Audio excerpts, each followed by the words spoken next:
Hi అండి. అందరికీ ఒక చిన్న రిక్వెస్ట్. నా ఛానల్ని మీరు ఈరోజే కనుక చూస్తున్నట్లయితే నా ఛానల్ని లైక్ చేసి సబ్స్క్రైబ్ చేయండి. మీ కామెంట్ని కథ చివరిలో తెలియజేయండి. రోమ్ చక్రవర్తి అగస్టిన్ సీజర్ కాలంలో ఇంగ్లాండ్ని సింబలిన్ అనే రాజు పరిపాలించేవాడు. సింబలిన్ మొదటి భార్య తన పిల్లలు ముగ్గురు చిన్న వయసులో ఉండగానే చనిపోయింది. వీళ్ళలో పెద్ద పిల్ల సింబలిన్ రాజు దగ్గరే పెరిగింది. కానీ అనూహ్యంగా సింబలిన్ కొడుకులిద్దరినీ వాళ్ళ నర్సరీ నుంచి ఎవరో ఎత్తుకొని పోయారు. అప్పుడు పెద్ద కొడుకుకి 3 ఏళ్ళు, రెండో వాడింకా నెలల పాపాయి. వాళ్ళెలా ఉన్నారో, వాళ్ళని ఎవరు ఎత్తుకుపోయారో సింబలిన్కి ఎన్నటికీ తెలియలేదు. సింబలిన్కి మళ్ళీ పెళ్ళయింది. అతని రెండో భార్య దుర్మార్గురాలు, కుట్రలు పన్నేది. సింబలిన్ మొదటి భార్య ద్వారా పుట్టిన ఇమేజిన్కి క్రూరమైన సవతి తల్లిగా వ్యవహరించేది. అంటే రాజు కూతురు, మొదటి భార్య కూతురు పేరు ఇమేజిన్. ఆ రాణి ఇమేజిన్ని ద్వేషించిన తన తమ్ముడికిచ్చి పెళ్లి చేయాలి అని అనుకునేది. ఎందుకంటే ఇలా జరిగితే సింబలిన్ మరణాంతరం బ్రిటన్ కిరీటం తన తమ్ముడైన క్లోటిన్కి పెడతారని ఆశపడింది. ఎందుకంటే రాజు కొడుకులు కనుక దొరకకపోతే రాజు వారసులారు రాజకుమార్తె ఇమేజినే తీరాలి. కానీ ఈ ఆలోచనకి ఇమేజినే ఆటంకం కలిగించింది. తానే పెళ్లి చేసేసుకొని తన తండ్రికి కానీ రాణికి కానీ ముందు చెప్పలేదు, అనుమతి కోరలేదు. ఆ రోజుల్లోని యువకుల్లో పోస్ట్ మ్యాన్ చాలా తెలివైనవాడు, చాలా ప్రజ్ఞావంతుడు. సింబలిన్ తరపున యుద్ధం చేస్తూ మరణించాడు అతని తండ్రి. తన భర్త పోయిన దుఃఖం నుంచి కోలుకోలేక అతని తల్లి కూడా అతనికి జన్మనిచ్చిన కొన్నాళ్ళకే మరణించింది. నిస్సహాయ స్థితిలో ఉన్న ఆ అనాథ మీద జాలిపడ్డ సింబలిన్ పోస్ట్ మ్యాన్ని తానే పెంచి పెద్ద చేసి విద్యాబుద్ధులు నేర్పించాడు తన దర్బారులో. ఇమేజిన్, పోస్ట్ మ్యాన్లిద్దరికీ విద్య బోధించిన గురువులు ఒక్కరే. వాళ్ళు బాల్యం నుంచి కలిసి ఆడుకున్నారు. పిల్లలుగా ఉండగానే ఒకరంటే ఒకరికి ప్రేమ ఉండేది. వాళ్ళతో పాటు వాళ్ళ ప్రేమ కూడా దినదినాభివృద్ధి చెందుతూ రావడంతో వాళ్ళు యుక్త వయసు రాగానే ఎవరికీ చెప్పా పెట్టకుండా పెళ్లి చేసుకున్నారు. ఈ రహస్యం కొన్నాళ్ళకే రాణికి తెలిసి నిరాశ చెందింది. వెంటనే పోయి రాజుకు ఇమేజిన్, పోస్ట్ మ్యాన్ల పెళ్లి వార్త చేరవేసింది. తన కూతురు తమ ఉన్నత వంశానికి చెందిందన్న విషయాన్ని మర్చిపోయి తన కింద పనిచేసే వ్యక్తిని పెళ్లి చేసుకునేదన్న వార్త వినగానే సింబలిన్కి వచ్చిన కోపాన్ని ఏదీ అధిగమించలేదు. పోస్ట్ మ్యాన్ బ్రిటన్ వదిలి వెళ్ళాలని ఆజ్ఞాపించాడు. తన స్వదేశం నుంచి అతనిని శాశ్వతంగా బహిష్కరించాడు. తన భర్తని కోల్పోతున్న దుఃఖంలో ఉన్న ఇమేజిన్ మీద జాలి నటించింది రాణి. పోస్ట్ మ్యాన్ తన దేశ బహిష్కరణ శిక్షకి రోమ్కి వెళ్ళటానికి నిశ్చయించుకున్నాడు. అతను వెళ్ళిపోయేలోపు అతనితో ఆఖరి సమావేశం ఏర్పాటు చేస్తానని చెప్పింది రాణి. ఆమె ఈ కపట ప్రేమ చూపించటానికి కారణం భవిష్యత్తులో తన తమ్ముడు క్లోటస్కి విజయం చేకూర్చాలన్న ప్రణాళిక. ఎందుకంటే ఇమేజిన్ భర్త వెళ్ళిపోయాక ఆమెతో రాజు అనుమతి లేకుండా పెళ్లి చేసుకున్నందువల్ల ఆ పెళ్లి చట్ట వ్యతిరేకమని ఇమేజిన్కి నచ్చజెప్పాలని ఆమె ఆలోచన. ఇమేజిన్, పోస్ట్ మ్యాన్లు వీడుకోలు తీసుకునే ముందు గాఢమైన ప్రేమ వెలిబుచ్చుకున్నారు. ఇమేజిన్ తన భర్తకి ఒక వజ్రపు ఉంగరాన్ని కానుకగా ఇచ్చింది. అది ఆమె తల్లిది. పోస్ట్ మ్యాన్ ఎట్టి పరిస్థితుల్లోనూ దాన్ని వదులుకోనని మాట ఇచ్చాడు. అతను తన భార్య చేతికి ఒక బ్రాస్లెట్ తొడిగాడు. దాన్ని అతను ప్రేమకు గుర్తుగా చాలా అపురూపంగా చూసుకోమని కోరాడు. దాని తర్వాత వాళ్ళు వాళ్ళ అమర ప్రేమ గురించి, చెదిరిపోని ప్రేమ గురించి అనేక భాషలు చేసుకున్నారు. విడిపోయే ముందు ఇమేజిన్ ఒంటరిగా తన తండ్రి రాజసౌతంలో మిగిలిపోయింది. పోస్ట్ మ్యాన్ తన దేశ బహిష్కరణ శిక్షకి ఎన్నుకున్న రోమ్ నగరం చేరుకున్నాడు. అనేక దేశాల నుంచి అక్కడికి వచ్చి సరదాగా ఉండే కొందరు యువకుల స్నేహం దొరికింది అతనికి. వాళ్ళు స్త్రీల గురించి యథేచ్ఛగా మాట్లాడుతున్నారు. ఎవరికి వారు వాళ్ళ దేశపు స్త్రీలను, వాళ్ళ భార్యలని పొగుడుతున్నారు. తమ ప్రియమైన భార్యని ఎప్పుడూ తలపోస్తున్న పోస్ట్ మ్యాన్ ప్రపంచంలోని స్త్రీలందరిలోకి తన భార్య అందమైనదని, అత్యంత సుగుణాల రాశి, తెలివైనది, శీలవతి అని నొక్కి వక్కానించాడు. ఈ కీమో పేరున్న ఒక యువకునికి కోపం వచ్చింది. ఇదంతా విన్న తర్వాత తమ రోమ్ నగరానికి చెందిన స్త్రీల కన్నా ఎవరో ఒక బ్రిటన్ స్త్రీని అంత మెచ్చుకోవటం అతనికి నచ్చలేదు. అంతగా ఆకాశానికి ఎత్తేస్తున్న అతని భార్య శీలాన్ని శంకిస్తూ మాట్లాడాడు. పోస్ట్ మ్యాన్ని రెచ్చగొట్టాడు. ఎంతోసేపు వాదించాక చివరికి ఇకీమో సూచించిన ఒక ప్రణాళికకి ఒప్పుకున్నాడు. అదేంటంటే ఇకీమో బ్రిటన్కి వెళ్ళి పెళ్ళైన ఇమేజిన్ ప్రేమను పొందటానికి ప్రయత్నం చేయాలి. దాని తర్వాత ఒక పందెం వేసుకున్నాడు. ఈ క్రూరమైన ప్రణాళికలో ఒకవేళ ఇకీమో విజయం సాధించలేకపోతే అతను చాలా సొమ్ము నష్టపరిహారంగా చెల్లించవలసి ఉంటుంది. కానీ ఒకవేళ ఇమేజిన్ మనసు గెలుచుకోగలిగితే తన ప్రేమకి గుర్తుగా కలకాలం తన దగ్గరే ఉంచుకోమని నిజాయితీగా కోరి పోస్ట్‌మెన్ ఆమెకిచ్చిన బ్రేస్లెట్‌ని ఆమె తనకిచ్చేటట్లు చేయగలిగితే దానికి ముగింపుగా పోస్ట్‌మెన్‌కి తన ప్రేమ కానుకగా తన భర్త నుంచి విడిపోతున్నప్పుడు ఇమేజిన్ ఇచ్చిన ఉంగరాన్ని పోస్ట్‌మెన్ ఇకీమోకి ఇవ్వాలి. పోస్ట్‌మెన్‌కి తన భార్య ప్రేమ మీద ఎంత నమ్మకం ఉందంటే ఆమె శీలానికి పెట్టిన ఈ పరీక్షలో తనకే నష్టం కలగదనుకున్నాడు. బ్రిటన్లో ఇకీమో అడుగుపెట్టగానే ఇమేజిన్ అతన్ని సాదరపూర్వకంగా ఆహ్వానించింది. తన భర్త స్నేహితుడు కాబట్టి. అతను ఆమెకు ప్రేమ మాటలు చెప్పడం మొదలుపెట్టగానే కోపంగా అతన్ని తిరస్కరించింది. కొన్నాళ్ళకే గ్రహించాడతను తన అనైతిక ప్రణాళికలో ఆమె మీద విజయం సాధించే ఆశ ఏమాత్రం లేదని. ఎలాగైనా సరే పందెం గెలవాలన్న కోరికతో పోస్ట్‌మెన్ని ఒక కుట్ర ద్వారా మోసగించాలని నిశ్చయించుకున్నాడు. దీనికోసం ఇమేజిన్ అనుచరులు కొందరికి లంచం ఇచ్చి తనని ఒక పెద్ద ట్రంకు పెట్టెలో దాచి ఆమె పడక గదిలోకి తీసుకెళ్లేలాగా ఏర్పాటు చేసుకున్నాడు. అందులోనే తాను దాక్కొని ఉన్నాడు. ఇమేజిన్ మంచం మీద పడుకొని గాఢ నిద్రలోకి జారుకునేదాకా. దాని తర్వాత పెట్టె నుంచి బయటకు వచ్చాక ఆ గదిని అణువణువు జాగ్రత్తగా పరిశీలించి తనక్కడ చూసిన ప్రతి విషయము రాసుకున్నాడు. ఇమేజిన్ మెడ మీద ఒక పుట్టుమచ్చని గమనించాడు. దాని తర్వాత పోస్ట్‌మెన్ ఆమెకిచ్చిన బ్రేస్లెట్‌ని నెమ్మదిగా తీసుకొని మళ్ళీ వెళ్ళి పెట్టెలో దాక్కున్నాడు. తన సాహసయాత్ర దిగ్విజయంగా ముగిసినందుకు మర్నాడు రోమ్కి వెళ్ళాడు. ఇమేజిన్ అతనికి బ్రేస్లెట్ ఇచ్చిందని, అలాగే తన పడక గదిలో ఒక రాత్రి గడపనిచ్చిందని గొప్పగా చెప్పాడు. తన కట్టుకథని ఈ విధంగా అల్లుకొచ్చాడు ఇకీమో. ఆమె పడక గది అంతా పట్టు పీతాంబరంతోనూ వెండితోనూ అలంకరించబడి ఉంది. తను యాంతోనీని కలిసినప్పుడు గర్వించిన క్లియోపాత్ర కథ ఉన్న చిత్రపటం అది. చాలా అందంగా తీర్చిదిద్దబడింది. నిజమే, కానీ నువ్వు కళ్ళారా చూడకుండా ఎవరి నోటంటైనా విని ఉండొచ్చు కదా అన్నాడు పోస్ట్‌మెన్. దాని తర్వాత పొగగొట్టం గదిలో దక్షిణ దిశలో ఉంది. డయానా స్నానఘట్టం ఉంది. ఆ పొగగొట్టం మీద అబ్బా, అంత జీవకాలు ఉట్టిపడుతున్న బొమ్మల్ని నేనెన్నడూ చూడలేదు అన్నాడు ఇకీమో. ఇది కూడా నువ్వు విని ఉండవచ్చు, ఎందుకంటే దీని గురించి అందరూ చెప్పుకుంటారు అన్నాడు పోస్ట్‌మెన్. ఇకీమో ఆమె గది పైకప్పును యథాతంగా వివరించి ఇలా అన్నాడు. నేను ఆమె ఇనుప పొయ్యి కమ్ముల గురించి చెప్పటం మర్చిపోయాను. వెండితో తయారు చేసిన 2 ప్రేమమూర్తులు రెండూ చెరో పాదం మీద నిల్చొని ఉన్నాయి. దాని తర్వాత బ్రేస్లెట్ బయటకు తీసి, ఈ నగ ఏమిటో తెలుసా? తనిచ్చింది నాకు. తన చేతి నుంచి తీసి ఇచ్చింది. ఆమె ఇంకా నా కళ్ళ ముందే ఉన్నట్టుంది. ఆమె కానుకను మించి ఉంది ఆమె చర్య. కానీ దాన్ని ఉన్నతం చేసింది కూడా. అది నాకు ఇచ్చి చెప్పింది ఒకప్పుడు ఇది తనకు విలువైనదని. చివరగా ఆమె మెడ మీద తాను గమనించిన పుట్టుమచ్చ గురించి చెప్పాడు. నేర్పుగా అల్లిన ఈ కట్టుకథని విన్నంతసేపు నమ్మలేని బాధలో ఉన్న పోస్ట్‌మెన్ ఇప్పుడు ఇమేజిన్ మీద చాలా కోపంగా నిందా వ్యాఖ్యలు పలికాడు. ఇకీమో కనుక ఇమేజిన్ నుంచి బ్రేస్లెట్ సంపాదించగలిగితే తాను ఇకీమోకి ఇస్తానన్న మాట ఇచ్చిన వజ్రపు టుంగరాన్ని తీసి ఇచ్చాడు పోస్ట్‌మెన్. వెంటనే చెలరేగిన కోపంతో పిసానియోకి ఒక ఉత్తరం రాశాడు. పిసానియో ఇమేజిన్ అనుచరులలో ఒకడు. ఎప్పటినుంచో పోస్ట్‌మెన్‌కి నమ్మకమైన స్నేహితుడు.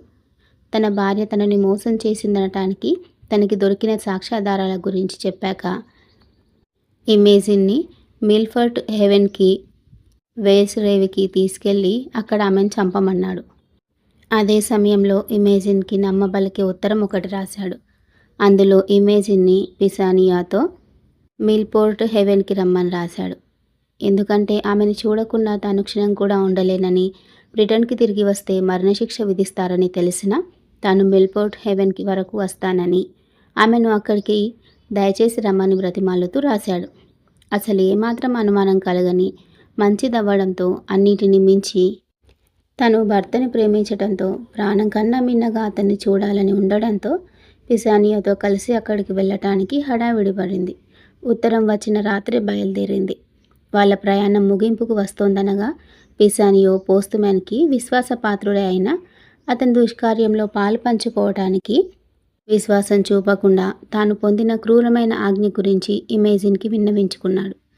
తాను ప్రేమించబడే భర్తని కలుసుకోవటానికి బదులుగా ఆ భర్త వల్లే తాను చావు ఎదుర్కోవాల్సి వస్తుందని వినేసరికి ఆమె పడ్డ బాధ అంతా ఇంత కాదు. పిసానియో ఆమెకి ధైర్యం తెచ్చుకోమని ఓదార్చాడు. పోస్టుమ్యాన్కి నిజం తెలిసి పశ్చాత్తాపడే వరకు ఓపిగ్గా పట్టుదలగా వేచి చూడమని నచ్చజెప్పాడు.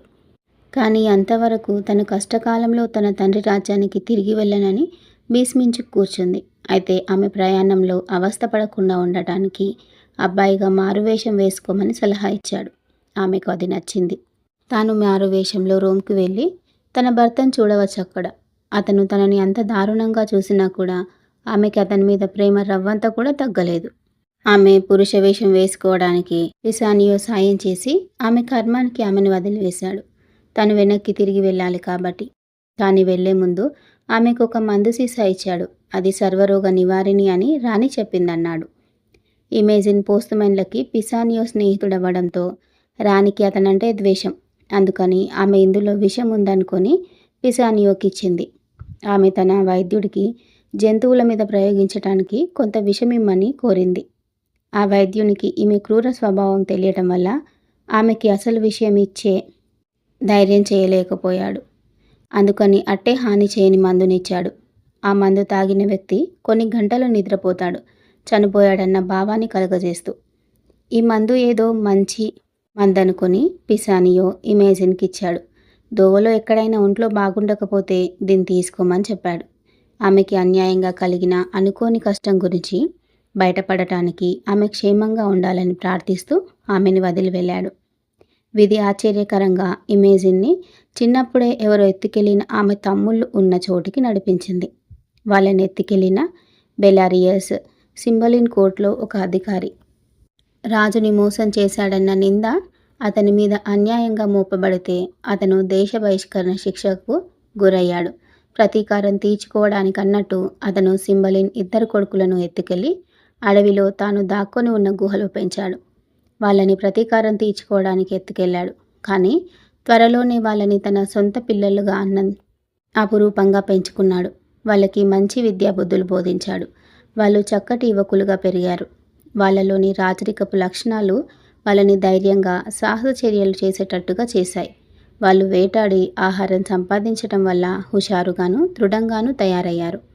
వాళ్ళు తమ తండ్రిగా భావిస్తున్న అతన్ని తమ అదృష్టాలని పరీక్షించుకునేందుకు తమని యుద్ధంలోకి పంపమని ఎప్పుడు బ్రతిమాలుతూ ఉంటారు. ఈ కుర్రవాళ్ళు ఉన్న గుహలోకి అడుగు పెట్టడం ఇమేజిన్ అదృష్టం.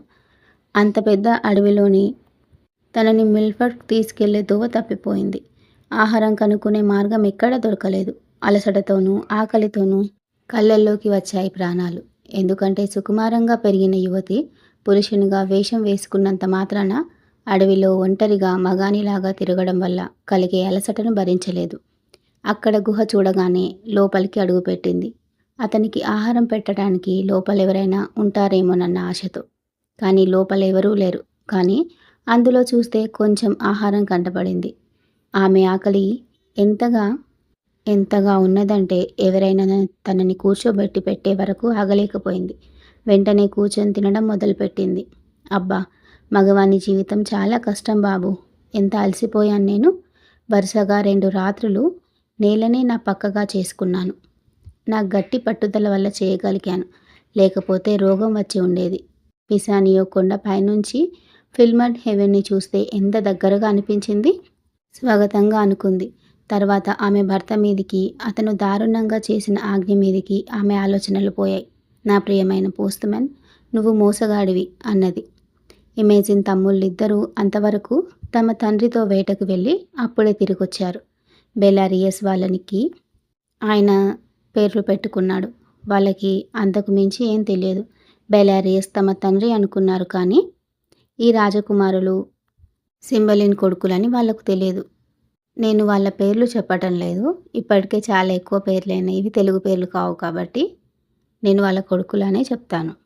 బెలారియస్ గుహలోకి వెళ్ళే ముందు లోపలెవరో ఉన్నారని గమనించాడు. అక్కడ ఇమేజిన్ని చూసి వాళ్ళని ఆపాడు. అప్పుడే లోపలికి రాకండి. అది మన ఆహారాన్ని తింటుంది. అది ఒక దేవత అనుకోవాలి. ఏమైంది అన్నారు యువకులు. మళ్ళీ బెలారియస్ చెప్పాడు. ఓ దేవుడా, మన గుహలో ఏదో పరలోక దూత ఉంది. కాదంటే ఏదో ఇహలోక దేవత ఉంది. అబ్బాయి వేషంలో అంత అందంగా ఉంది ఇమేజిన్ మరి. వారి గొంతులు విని ఆమె గుహలోంచి బయటకు వచ్చి వాళ్ళతో ఇలా మాట్లాడింది. దయగల ప్రభువులు, నన్నేం చేయకండి. మీ గుహలోకి అడుగు పెట్టే ముందు ఏదైనా ఆహారం ఇవ్వమనో అమ్మమనో బ్రతిమాలదామనుకున్నాను. నిజానికి నేనేమీ దొంగిలించలేదు, దొంగిలించను కూడా.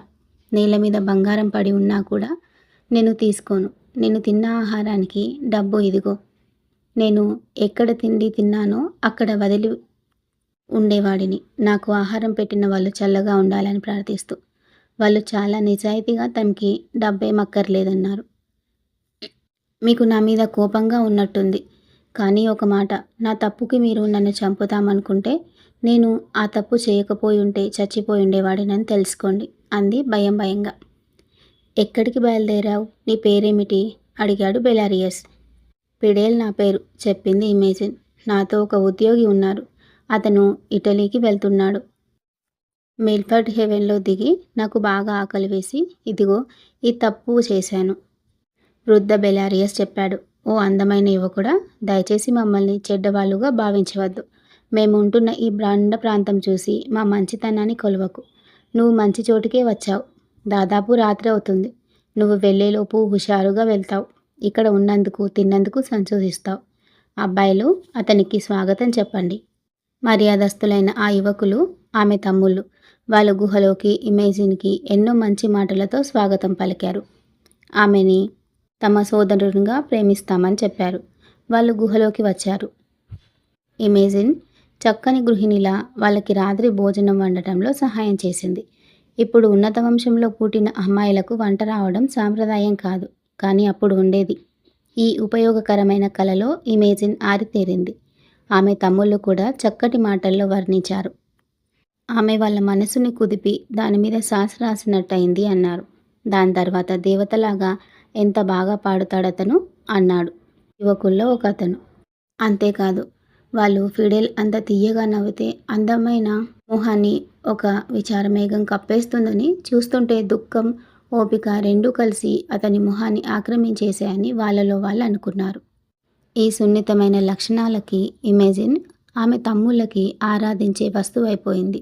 ఆమె కూడా వాళ్ళనేమీ తక్కువ ప్రేమించలేదు. తన ప్రియమైన పోస్ట్‌మ్యాన్ జ్ఞాపకాలు లేకపోతే ఈ గుహలో ఈ అడవిలో పెరుగుతున్న యువకులతో తాను కూడా ఇక్కడే ఉండి ఇక్కడే మరణించవచ్చు అనుకుంది. తన ప్రయాణ బడలిక తీరి మిల్ఫోర్డ్ హెవెన్కి వెతుక్కుంటూ వెళ్ళటానికి ఓపిక వచ్చే వరకు అక్కడే ఉండటానికి సంతోషంగా ఒప్పుకుంది. వాళ్ళు తెచ్చిన జంతువును తినేశాక మళ్ళీ వేటాడటానికి వాళ్ళు బయలుదేరారు. ఫిడేల్కి ఒంట్లో బాగుండకపోవడం చేత వాళ్ళతో వెళ్ళలేకపోయాడు. నిస్సందేహంగా తన భర్త తన మీద చూపిన దుర్మార్గం వల్ల ఏర్పడిన దుఃఖం, అడవిలో తిరగడం వల్ల ఏర్పడ్డ అలసట రెండూ కలిసి కారణాలయ్యాయి ఆమె అనారోగ్యానికి. అప్పుడు ఆమెకి వీడ్కోలు చెప్పి వాళ్ళు వేట పని మీద వెళ్ళారు.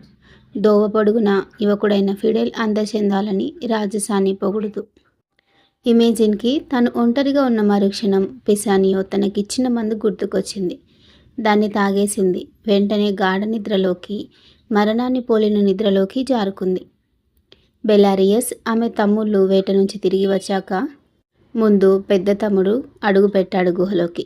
ఆమె నిద్రపోతుందని భావించి ఆమెకి మెలకువ రాకుండా ఉండటానికి చప్పుడు చేయకుండా నడుద్దామని తన బరువైన బూట్లను విప్పేశాడు. అంతే మంచితనం పొడచూపింది ఆ ఇద్దరు యువకుల మనసుల్లో కూడా. కానీ కాసేపటికే అర్థమైంది ఏ చప్పుడికి ఆమెకి నిద్రాభంగం అవటం లేదని.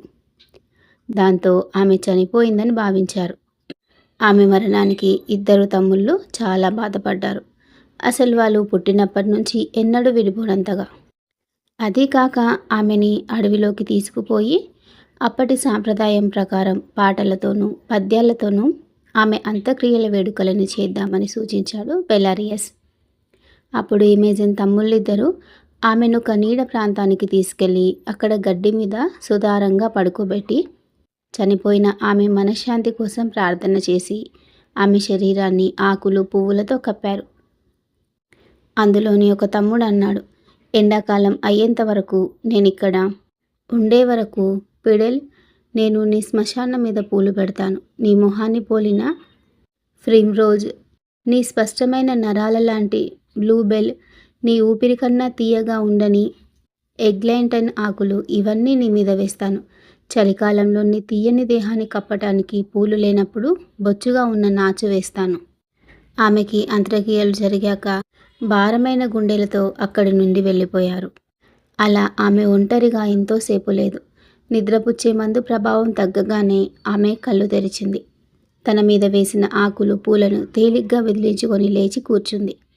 తనకేమైనా కల వచ్చిందేమో అనుకుంది. నేను ఒక గుహలో ఉండి అక్కడి మంచి వాళ్ళకి వంట చేసి పెడుతున్నాను అనుకున్నాను. ఇలా పూలతో కప్పపడే పరిస్థితి ఎందుకు వచ్చింది నాకు? గుహకి వెనక్కి వెళ్ళే మార్గం కనుక్కోలేకపోయింది. తన కొత్త స్నేహితుల జాడ తెలియలేదు. దాంతో ఈ మధ్యలో జరిగిందంతా కల అయి ఉంటుందన్న నిర్ధారణకు వచ్చింది. అందుకని మళ్ళీ తన విసుగు పుట్టించే ప్రయాణం కొనసాగించింది. ఇప్పటికైనా మిల్ఫోర్ట్ హేవెన్కి దారి దొరుకుతుందని, అక్కడి నుంచి ఇటలీలోకి వెళ్ళే ఏదైనా ఓడలో చోటు దొరుకుతుందన్న ఆశతో, ఇంకా ఆమె భర్త పోస్ట్ మ్యాన్ మీదే తన దృష్టంతా ఉండడంతో అతన్ని తన బంటు వేషంలో వెతికి పట్టుకోవాలని ఆమె ఉద్దేశం.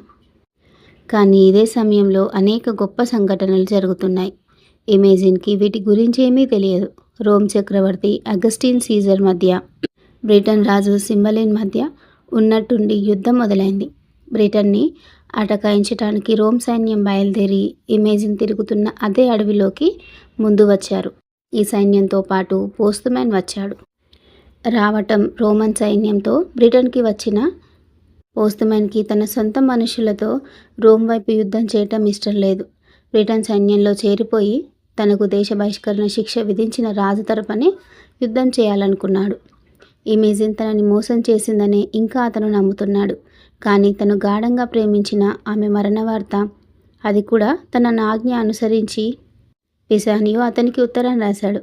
అతని ఆజ్ఞను పాటించానని, ఇమేజిన్ మరణించిందనీను. అతని గుండెని భారంగా చేసింది. అందుకని అతను బ్రిటన్కి తిరిగి వచ్చాడు.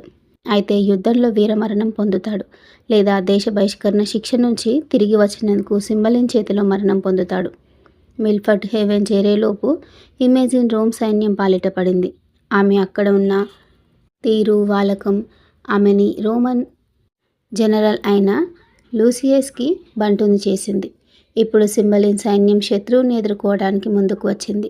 ఆ సైన్యం ఈ అడుగులోకి అడుగు పెట్టగానే అడవిలో ఉన్న రాజు కొడుకులిద్దరూ అందులో చేరారు. వాళ్ళ ధైర్య సాహసాలను ప్రదర్శించాలని ఆ యువకులకు చాలా ఉత్సాహంగా ఉంది. వాళ్ళు ఏ రాజు తరపున యుద్ధం చేస్తున్నారో రాజు తమ స్వంత తండ్రి అని వాళ్లకు తెలియకపోయినా వృద్ధుడైన బెలారియస్ కూడా యుద్ధం చేయడానికి వాళ్ళతో పాటు వెళ్ళాడు. సింబలిన్ కొడుకులని ఎత్తుకుపోయి అతనికి తీరని ద్రోహం చేసినందుకు ఎప్పటి నుంచో పశ్చాత్తాపడుతున్నాడు. తాను యవ్వనంలో ఉండగా యోధుడవడంతో తాను ఎంతో బాధపెట్టిన రాజు వైపు యుద్ధం చేయడానికి సంతోషంగా సైన్యంలో చేరాడు. ఇప్పుడు రెండు సైన్యాల మధ్య తీవ్రమైన యుద్ధం జరిగింది. బ్రిటన్ ఓడిపోయి సింబలిన్ మరణించి ఉండేవాడు. యుద్ధంలో అరివీర భయంకర పోస్ట్మెన్ బెలారియస్, సింబలిన్ కొడుకులిద్దరూ సాహస పరాక్రమాలు చూపించకపోయి ఉంటే వాళ్ళ రాజుని ఆదుకొని అతని జీవితాన్ని కాపాడడంతో ఆ రోజు మొత్తం అదృష్టం ఇటువైపు తిరిగి బ్రిటన్ దేశస్థులు విజయం పొందారు. యుద్ధం ముగిసింది. కానీ పోస్ట్మెన్ కోరిన వీరస్వర్గం పొందలేకపోవడంతో తనే స్వయంగా సింబలిన్ అధికారుల్లో ఒకరికి లొంగిపోయాడు. తను దేశ బహిష్కరణ శిక్ష నుంచి తిరిగి వస్తే తాను పొందాల్సిన మరణశిక్షకి సిద్ధంగా ఇమేజిన్ని, ఆమె కొలిచిన అధికారిని ఖైదీలుగా చేసి సింబలిన్ ముందుకు తీసుకువచ్చారు. వీళ్ళతో పాటు ఆమె పాత శత్రువు ఇకీమోని కూడా. అతను కూడా రోమ్ సైన్యంలో అధికారి. ఈ ఖైదీలు రాజు ఎదుట నిలబడి ఉండగానే మరణశిక్ష విధించబడ్డ పోస్ట్ మ్యాన్ తీసుకురాబడ్డాడు అక్కడికి. ఈ వింతైన సమయంలోనే బెలారియస్ తన కొడుకులతో అక్కడికి తీసుకురాబడ్డాడు. వాళ్ళ వీరోచితమైన చర్యల వల్ల రాజుకు చేసిన సేవలకి బహుమతులు అందుకోవడానికి. పిసానియో రాజు అనుచరులలో ఒకడు కావడంతో అతను కూడా అక్కడే ఉన్నాడు.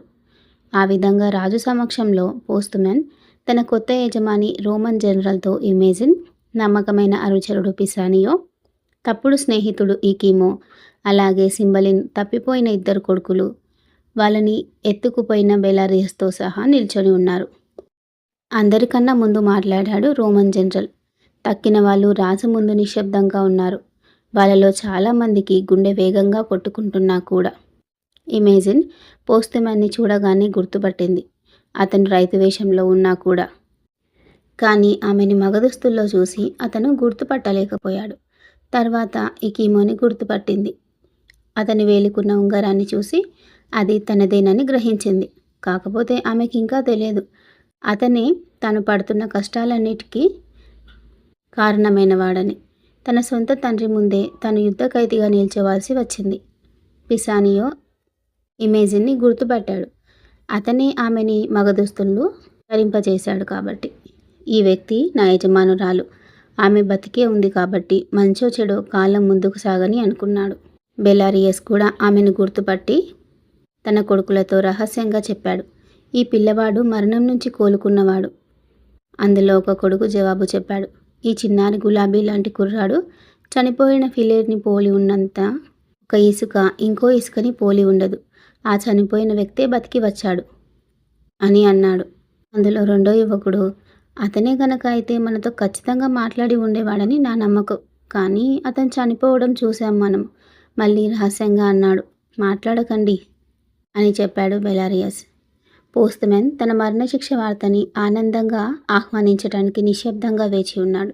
యుద్ధంలో రాజుని మృత్యువు నుంచి తానే కాపాడానన్న విషయం వెల్లడించవద్దని నిశ్చయించుకున్నాడు. అది వింటే సింబలిన్ జాలిపడి తనను క్షమించేస్తాడన్న ఉద్దేశంతో. ఇమేజిన్ని బంటుగా తన సంరక్షణలోకి తీసుకున్న లూసియస్ రోమన్ జనరల్ మొదట మాట్లాడాడు రాజుతో. అతనికి ధైర్య సాహసాలు ఉన్నత టీవీ మెండుగా ఉన్నాయి. రాజుతో అతను పలికిన పలుకులివి. నువ్వు నీ ఖైదీలను విడవటానికి డబ్బేమీ తీసుకోవని, వాళ్ళందరికీ మరణశిక్ష వేస్తావని విన్నాను. నేను రోమన్ని. రోమన్ గుండెతో ధైర్యంగా మృత్యువుని ఎదుర్కొంటాను. కానీ ఒక విషయంలో నిన్ను బ్రతిమాలాలి అనుకుంటున్నాను. తర్వాత ఇమేజిన్ని రాజు ముందు నిల్చోబెట్టి అన్నాడు. ఈ అబ్బాయి బ్రిటన్ దేశస్థుడు. అతని గురించి డబ్బు తీసుకో. అతను నా పనివాడు. ఇంత జాలి, ఇంత కర్తవ్య దీక్ష, అన్ని సందర్భాల్లోనూ బాగా శ్రమపడగల, ఇంత నిజాయితీ, ఇంత సేవాభావం గల అనుచరుడు ఏ యజమానికి దొరకడు. అతను బ్రిటన్ దేశస్థుడెవరికి ఏ హాని కలుగజేయలేదు. రోమన్ కింద పనిచేసినా కూడా. ఎవరిని వదలకపోయినా అతన్నొక్కనైనా రక్షించు అన్నాడు. సింబలిన్ తన కూతురు ఇమేజిన్ కేసి తదేకంగా చూశాడు. ఆ మారువేషంలో ఆమెని అతను గుర్తుపట్టలేదు. కానీ చూస్తుంటే సర్వశక్తివంతమైన ప్రకృతి అతని హృదయంతో మాట్లాడినట్టుంది. అందుకే అతను అన్నాడు, నేను అతన్ని ఖచ్చితంగా చూశాను. అతని మొహం బాగా తెలిసిన మొహంలా ఉంది. ఎందుకు దేనికోసం చెప్తున్నానో నాకు తెలియదు. కానీ జీవించు బాబు, జీవించు. నీ జీవితాన్ని నీకు ప్రసాదిస్తున్నాను. పైగా నువ్వు నన్నేం వరం కోరితే అది నీకు నేను ప్రసాదిస్తాను. ఆఖరికి అది నా ఖైదీలో ఉన్న అత్యున్నత ఖైదీ జీవితమైనా సరే. ఓ రాజా, వినమ్రపూర్వక కృతజ్ఞతలు మీకు అన్నది ఇమేజిన్. రోజుల్లో కోరిక తీర్చడం అంటే ఎవరికన్నా మాట ఇస్తే దాన్ని ఎంత ఖచ్చితంగా అమలు చేస్తారో అంత ఖచ్చితంగానూ కోరిక కోరుకునే వ్యక్తికి ఆ కోరిక తీర్చేవారు. అందుకని అందరూ ఆ అనుచరుడు ఏం కోరతాడా అని చెవులు రిక్కించి వినటానికి సిద్ధంగా ఉన్నారు. ఆమె యజమాని లూసియస్ అన్నాడు ఆమెతో, మంచివాడైన ఓ బాలుడా, నా జీవితాన్ని కోరను నేను. కానీ నాకు తెలుసు నువ్వు అదే కోరబోతున్నావని. లేదు లేదయ్యా దయగల ప్రభు, నాకు ఇంకో పని ఉంది.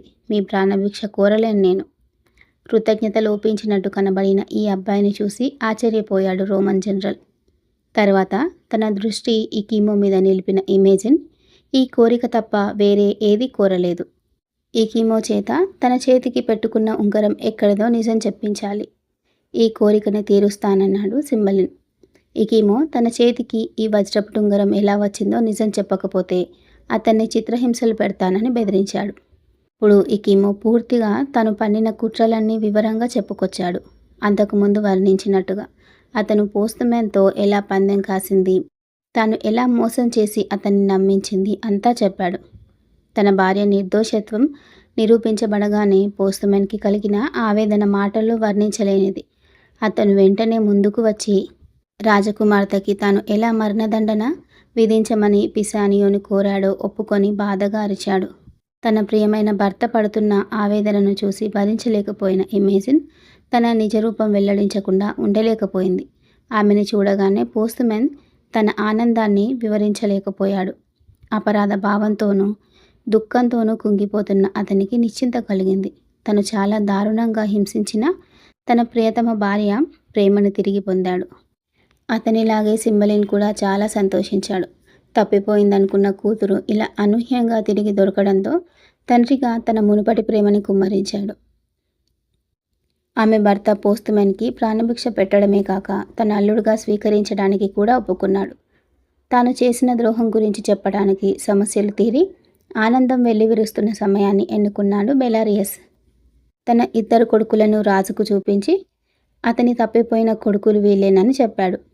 సింబలిన్ బెలారియస్‌ని క్షమించేశాడు. అంతటా ఆనందం చిందులేస్తుంటే శిక్షల గురించి ఎవరు మాత్రం ఆలోచిస్తారు? తన కూతురు బ్రతికే ఉంది. తప్పిపోయిన తన కొడుకులు తన ప్రాణాలు కాపాడారు. తనని రక్షించడం కోసం వాళ్ళు వీరోచితంగా పోరాటం చేయడం తాను కళ్ళారా చూశాడు. ఇంతకన్నా వేరే ఆనందం ఏముంటుంది? ఇప్పుడు ఇకిమోకి శిక్ష విధించారు. ఇమేజిన్‌కి ఇక తీరిక దొరికింది తన పాత యజమాని రోమన్ జనరల్ లూసియస్‌కి తన మంచితనం చూపటానికి. ఆమె కోరిన తక్షణం ఆమె తండ్రి అతనికి ప్రాణభిక్ష పెట్టాడు. అదే లూసియస్ మధ్యవర్తిత్వంతో రోమన్లకి, బ్రిటన్ దేశస్థులకి మధ్య శాంతి ఒప్పందాలు కుదిరాయి. అవి ఎన్నో ఏళ్ళు చెక్కు చెదరకుండా ఉన్నాయి. సింబలిన్ యొక్క దుర్మార్గపు రాణి తన ప్రణాళికలు పనిచేయక అపరాధ భావన తొలిచేయడంతో రోగాల బారిన పడి కృంగి కుషించి మరణించింది. ఆమె కన్నా ముందే ఆ వెర్రినాగన్న క్లోటిక్ అతనే రెచ్చగొట్టిన గొడవలో ప్రాణాలు కోల్పోవడం తన కళ్ళారా చూడాల్సి వచ్చింది. మంచి వాళ్ళందరికీ మంచి జరుగుతుందన్న మాట చాలు. చివరికి దుర్మార్గుడైన ఇకిమోని కూడా అతని క్రూరత్వం సాధించాల్సిన అంతిమ లక్ష్యాన్ని సాధించకపోవడంతో అతను చాలా కుంగిపోయాడు. కథ సమాప్తం.